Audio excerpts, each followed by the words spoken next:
Magandang umaga sa ating lahat. Ito ng ating update sa lagay ng ating panahon.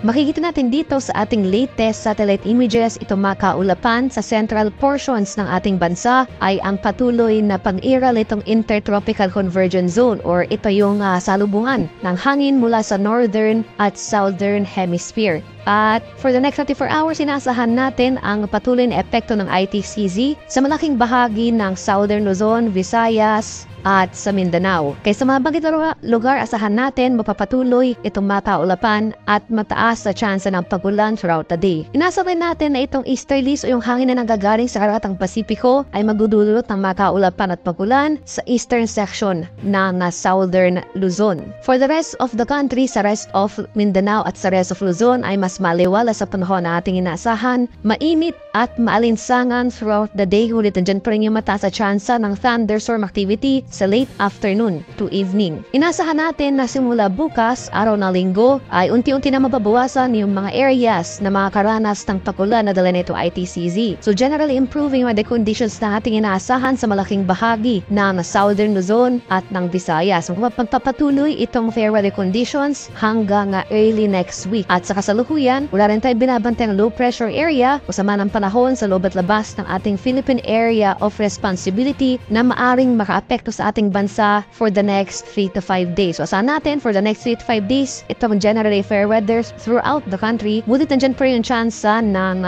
late afternoon to evening na thunderstorm activity. Para naman sa magiging lagay ng ating panahon ngayong araw dito sa Luzon, dahil sa epekto or sa pinagsamang epekto ng ITCZ at ng easterlies o yung hangin na nanggagaling sa karatang Pasipiko, baka karanas tayo ngayong araw ng maulat na kalangitan na may makalat-kalat at pagulan, pakulog at pakidlat dito sa buong Mimaropa at sa areas ng Quezon at Bicol region. Ngayong madaling araw pa lamang may mga naitala na tayong thunderstorm activity sa malaking bahagi ng Kabikulan. Inaasahan natin na later in the day, malaking bahagi ng Bicol region, Quezon at ang Mimaropa makakaranas ng makaulapan at mga mataas na tsansa ng kalat-kalat na pagulan. Sa nalalabing bahagi naman ng Luzon, including Metro Manila, makakaranas tayo ng generally fair weather conditions ngayong araw at may mga early morning thunderstorms rin tayo na itala sa malaking bahagi ng Central Luzon at Calabarzon. Panandalian lamang yung mapagulan na ito, so simula mamayang umaga hanggang sa tanghali ay makakaranas na tayo ng mainit at malinsang panahon. Ngunit pagsapit ng hapon hanggang sa gabi, maghanda pa rin tayo sa mga tsansa ng puno-puno pagulan na may pakulog at pagkilat na dulot ng thunderstorms. Maximum temperature forecast para sa lawag ngayong araw, posibleng umabot ng 33 degrees Celsius. 35 degrees naman dito sa bahagi ng Tuguegarao at 25 degrees Celsius sa Baguio City. Maximum temperature forecast para sa Metro Manila ngayong araw, posibleng umabot ng 33 degrees Celsius. 32 degrees naman dito sa Legazpi at 31 degrees Celsius sa bahagi ng Tagaytay.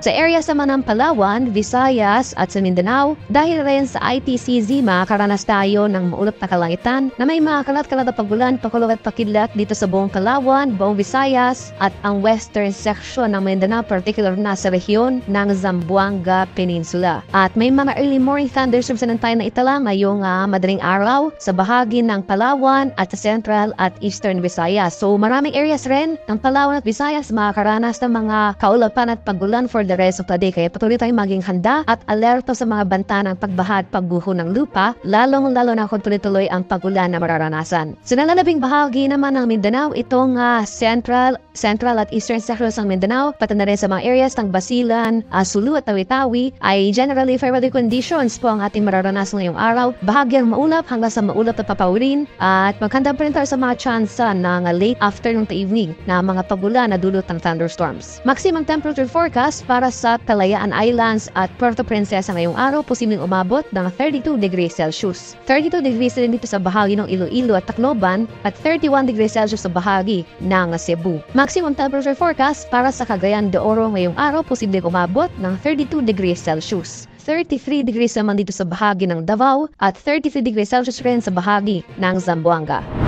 At sa kalagayan natin karagatan sa kasalukuyan, wala po ring nakataas na gale warnings anong baybay na ating kapuluan at light to moderate na pag-alon na ating inaasahan sa malaking bahagi ng ating bansa. Doon pa man sa ating mga kababayan na maglalayag, iba yung pag-iingat pa rin sapagkat kung meron tayong offshore thunderstorm activity at mga pagulan sa ating dagat baybay, inaasahan natin ang bahagyang malalakas na mga hangin kakibot dito ang bahagyang pagtaas ng ating mga alon.